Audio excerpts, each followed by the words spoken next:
В республике проходит одно из самых масштабных спортивных соревнований – первенство по боксу. В состязаниях участвуют лучшие спортсмены со всех районов республики, в том числе юго-осетинские тяжеловесы. Во время поединков боксеры показали высокую техническую подготовку и нешуточную волю к победе. Все благодаря ежедневным и многочасовым тренировкам. Тему продолжит Зарина Газаева.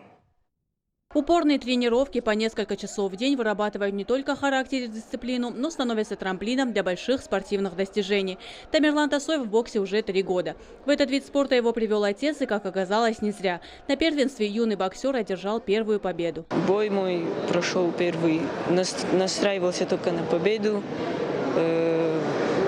В первом раунде удосрочил соперника. Смотрел его бои на других соревнованиях и подстроился под него и выиграл. Были ошибки с тренером. Он мне рассказал, будем над ними работать и будем сильнее.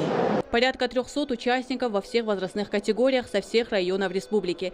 Североосетинская женская команда по боксу считается одной из сильнейших. И в этот раз они снова показали достойные результаты. Вместе с начинающими на ринге и те, кто вошел в состав сборной России.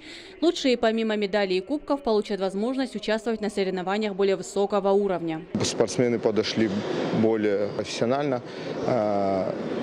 Это будет отбор на СКФО, будет отбираться команда, все победители этих соревнований будут отбираться. Пока это предварительные бои, и здесь как бы сильных таких боев нету, они в основном будут в полуфинале и в финале. В соревнованиях боксируют 6 боксеров среди мужчин и юношей, которые представляют сборную России. В первенстве по традиции принимают участие и юго-осетинские боксеры. За 2 дня соревнований успели впечатлить своей техникой как профессионалов, так и любителей.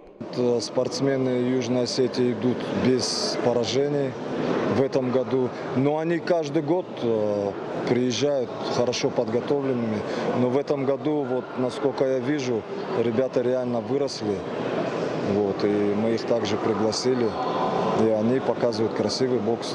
Как взрослые, так и молодое поколение. Пришел поддержать нашу команду и, в принципе, всех ребят. Я всех здесь знаю, можно сказать.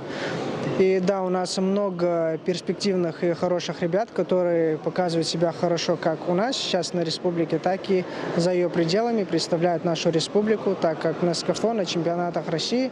И думаю, сейчас у нас сформируется сборная республики. Дальше мы идем на СКФО и будем представлять нашу республику за ее пределами. Стоит отметить, что первенство по боксу такого масштаба в Северной Осетии проходит впервые. Инициатором выступил глава Северной Осетии Сергей Миняйло. Цель – популяризация искусства бокса среди молодежи и привлечение их к здоровому образу жизни. Зарина Газаева, Артур Дудаев. Новости Осетии.